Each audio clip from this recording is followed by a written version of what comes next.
Tudo bem, turma? Vamos para mais uma aula de processo civil 3, né? Execução por quantia certa quanto devedor solvente. Primeira aula nossa sobre esse assunto, né? Nós já vimos as outras formas de execução. E agora nós vamos para a execução por quantia certa, lembrando a importância desse tema, porque todas as outras formas de execução, quando não são exitosas, né, a obrigação de fazer, não fazer, de entregar coisa, né, de dar, quando elas não são exitosas, elas se tornam execução por quantia certa, né, porque é execução em dinheiro. Bom, a execução por quantia certa, nós vamos tratar ela da execução autônoma, né, e da execução por processo autônomo. E ela, claro, como ela é processo autônomo, né, é um processo de tipos extrajudiciais, aqui no nosso caso, ela se inicia com a petição inicial. A petição inicial tem que observar o 319, 320, todos aqueles requisitos, já vistos anteriormente, né, no processo civil 2.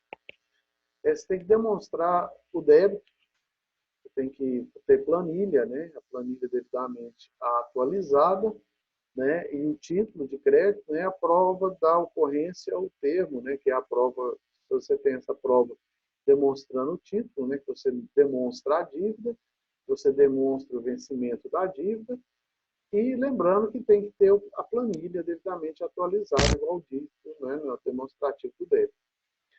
E, se possível, a indicação de bens a serem penhorados do devedor. Você já indica também quais bens o exequente pretende penhorar. Então, veja bem, fazer petição inicial, prevista no 319 e 20, principalmente o 319, demonstrar o débito, né?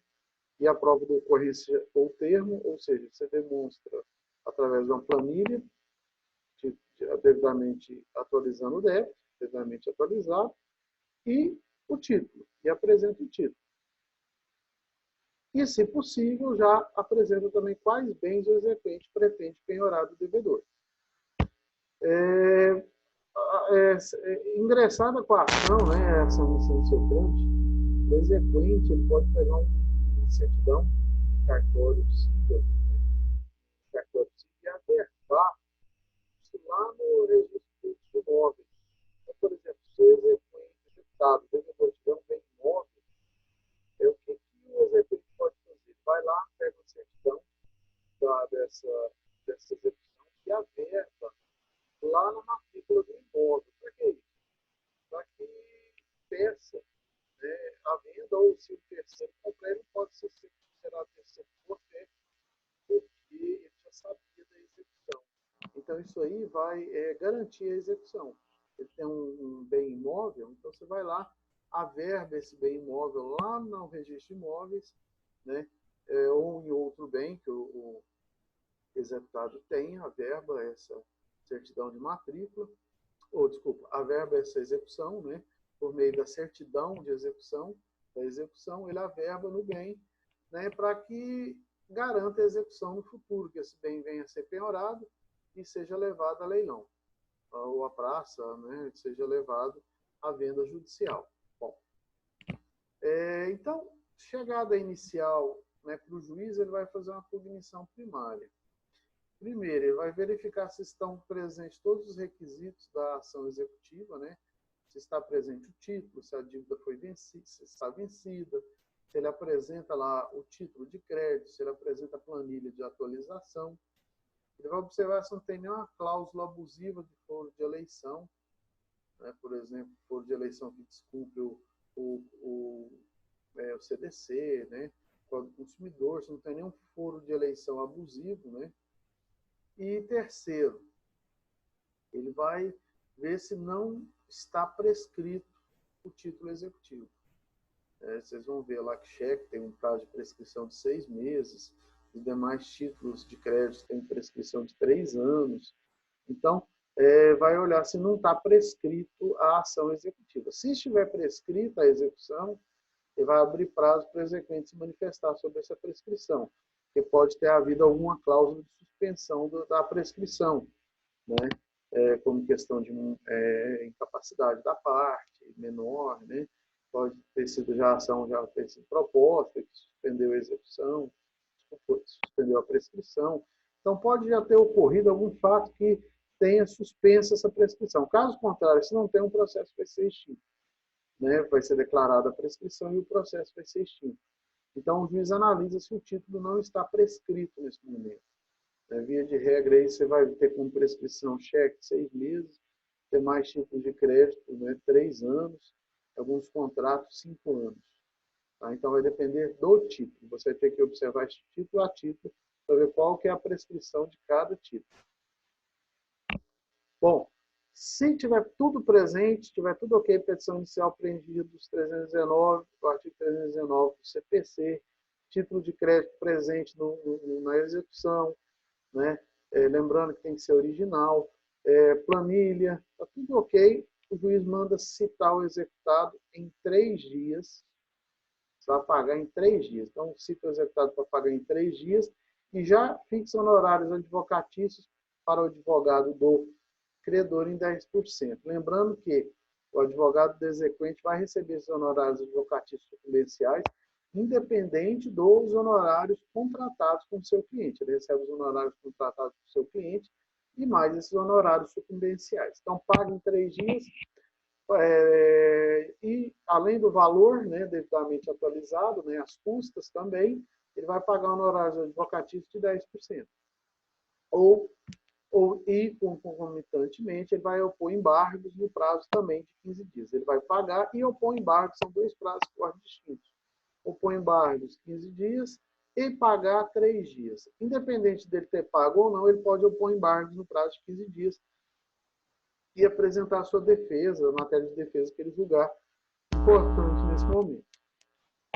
Bom, se o executado pagar o débito em 3 dias, ele paga certinho o débito lá no prazo de 3 dias, os honorários são reduzidos pela metade, ou seja, são reduzidos para 5%. Né? 5%, ele reduz para 5%, os honorários que tinham sido fixados em 10%. Bom, se ele paga após o prazo, prevalece a verba de 10%. Então, ele paga com 10 dias, com 5 dias. Passou o prazo de 3 dias, mesmo que ele pagou integralmente, a verba fixada de honorários são 10%. Por que tem essa majoração e essa redução para metade? É para incentivar o devedor pagar em 3 dias, pagar integralmente em 3 dias, porque aí vai ter um desconto de 5% na verba dos honorários advocatícios. E também porque o advogado vai ter menos trabalho. Ele recebeu já em 3 dias, ele não vai ter que tomar mais nenhuma atitude no processo. E aí a verba é reduzida pela metade. Bom, se ele não paga, passa os 3 dias, né? Ou se ele paga parcialmente, o juiz não vai reduzir. Cabendo ao juiz fazer um cálculo. Que ele pagou parcialmente até 3 dias, verba de 5%. Que foi pago após os 3 dias, vai incidir as verbas, os honorários advocatícios em 10%. Então, se o devedor paga parcialmente dentro de 3 dias, o que ele pagou dentro de 3 dias, honorário de 5%. O remanescente, o que ele paga depois de 3 dias, vai incidir as verbas honorárias de 10%, o total. Bom, e se ele não paga e nem opõe embargos nos 15 dias? Aí o juiz pode aumentar de 10% para 20% para forçar ainda mais o devedor a pagar. Então, ele tem 15 dias para opor embargos. Se em 15 dias ele não paga e não opõe embargos, a verba, que era 10%, aumenta para 20%. Se o executado não paga e não opõe embargos, né? Ou melhor dizendo, se ele paga e opõe embargos no prazo de 15 dias. Se ele vence os embargos, né, não vai ter aumento dos honorários, claro, porque ele foi vencedor nos embargos. Agora, se ele perde os embargos do devedor são rejeitados, a verba pode ser aumentada de 10% para 20% dessa verba. Bom, se ele é citado, não paga em 3 dias, começa-se a fase de apreensão de bens. Esses bens apreendidos serão levados para leilão para pagamento da dívida. Então, se ele é citado, né, e não paga em 3 dias, além de ter a majoração dos honorários, que nós falamos anteriormente, inicia-se a fase de apreensão de bens para que esses bens sejam penhorados e levados para leilão.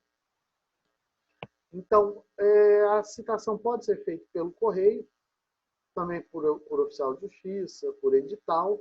Tá? Isso aqui é importante porque em legislações passadas já foi até vedado a citação no processo de execução pelo correio, né, pelo novo CPC.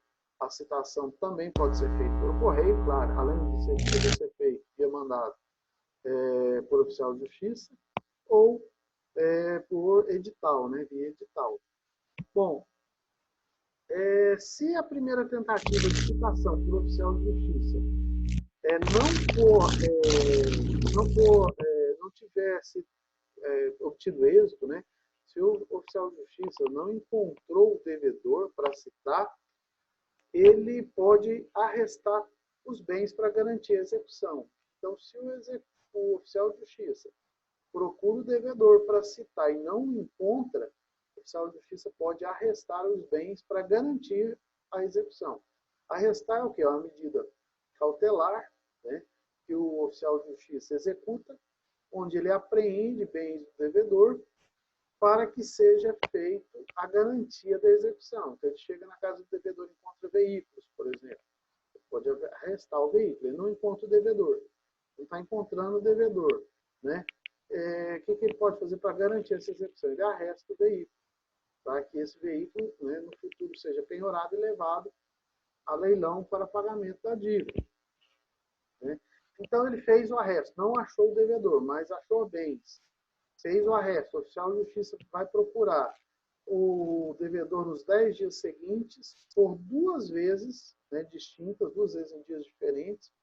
Né? E para quê? Para ele citar o devedor, né, e inclusive intimá-lo dos bens que foram arrestados. Né?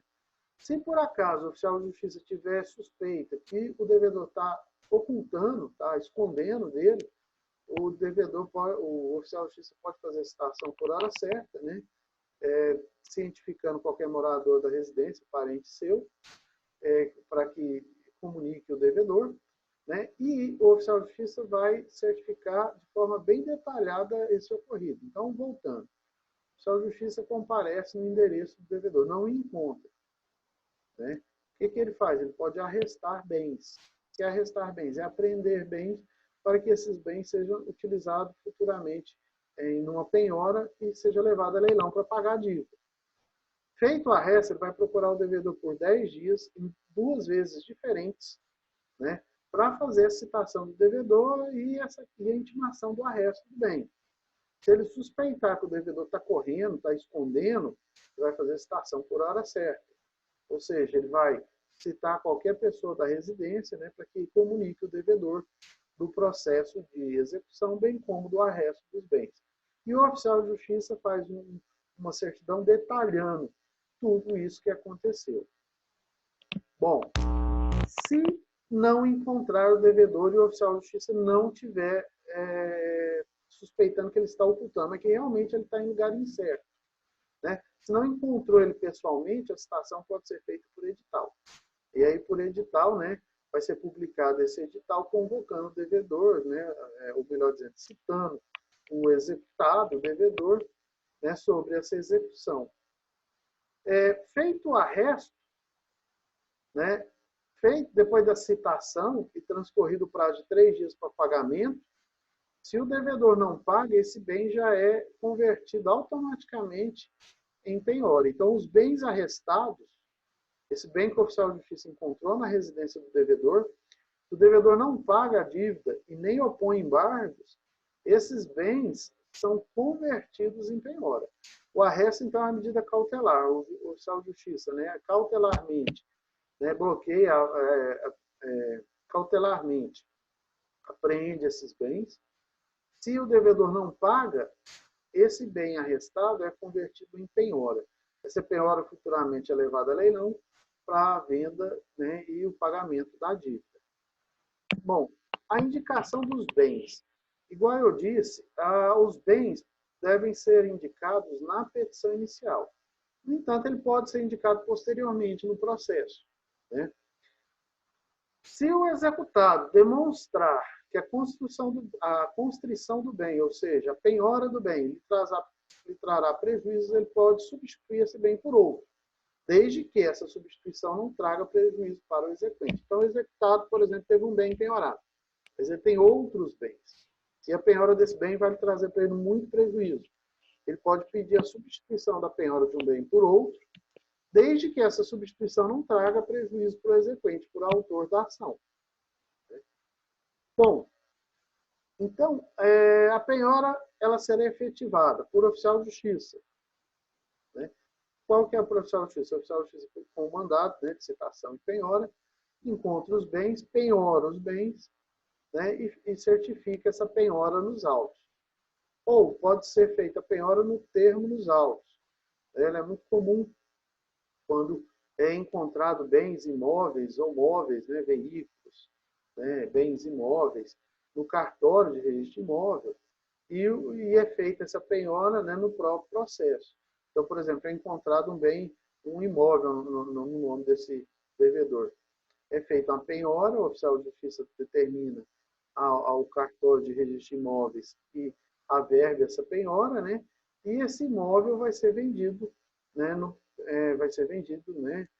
por meio judicial para o pagamento da dívida. Então, termos autos é quando é encontrado bens, né, principalmente veículos, no sistema do Detran, né, ou imóveis no cartório de registro de imóveis, e o próprio oficial de justiça, né, por ordem do juiz, cumprindo a ordem do juiz, determina a penhora desses imóveis, né, por meio de um ofício, né, ao Detran, ou um ofício ao cartório de registro de imóveis, né, um mandado, né, por meio de um mandado do juiz, e esse imóvel é penhorado.